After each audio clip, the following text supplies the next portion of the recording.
A long time ago there lived a man called Mulongo and his wife Nambuya. They had 2 children, Mukwana and Namono. There was a famine in the land where they lived. All the villagers, including Mulongo and his family, would leave their homes early to look for food in the forest. One day, Mulongo, his wife and children decided to go deep in the forest in search of something to eat. From morning to evening they looked for food, but they found nothing.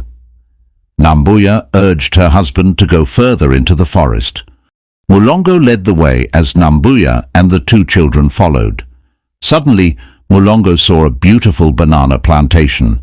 He called his wife and said, "Is that not a banana plantation? I can see bananas and other food crops. I wonder whose it is." They moved on and soon saw a house in the middle of the plantation. They stopped, looked in all directions, but there was no one around. Because they were hungry and it was nearly night time, they decided to sit and wait for the owner. Suddenly, they heard heavy breathing close to the house. They were frightened to see a huge ogre arrive. "Who are you, and what do you want?" asked the ogre in a fearful voice. Mulongo, in a trembling voice, said, "We came looking for food, because there is famine in our place." The ogre gave them food.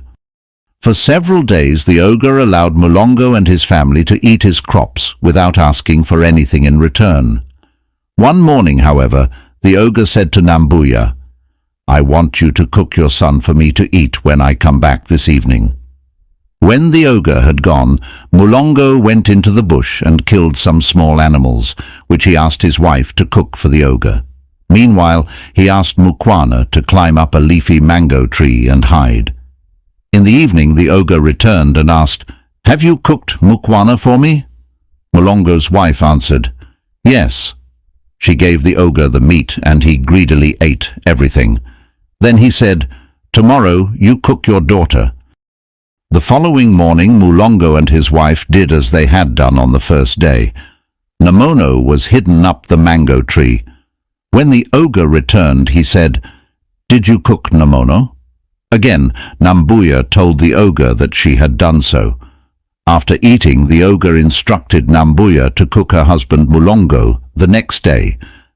Nambuya was perturbed, but Mulongo said he would go out again and catch some animals to cook. He did that, and after giving the meat to his wife, he also climbed up the mango tree to hide. At dusk, the ogre came back. Nambuya gave the meat to the ogre, who enjoyed it very much. He told Nambuya, "Tomorrow cook yourself." When the ogre had left, Nambuya called her husband to advise her. Mulongo said, "Go and look for some small animals and cook them for the ogre. When everything is ready, come up the tree where we are." The ogre came back in the afternoon and started eating his tasty evening meal of sweet meat. He felt sleepy, went to lie under the mango tree and began snoring. But not so long after, the ogre woke up because he heard noises above him. The ogre looked up to the tree and saw Mulongo and his wife and children. The ogre was very angry. "So you deceived me? Let me come and get you," he shouted. As the ogre was struggling to climb up the tree, Mulongo quickly thought of a trick and said, "It will be easier for you to reach us if you tie a rope around your neck and we help to pull you up." The ogre ran into the house, brought a strong rope, and after tying it around his neck, he threw the other end of the rope to Mulongo. Mulongo and his wife and children started pulling the ogre up as they twisted the rope.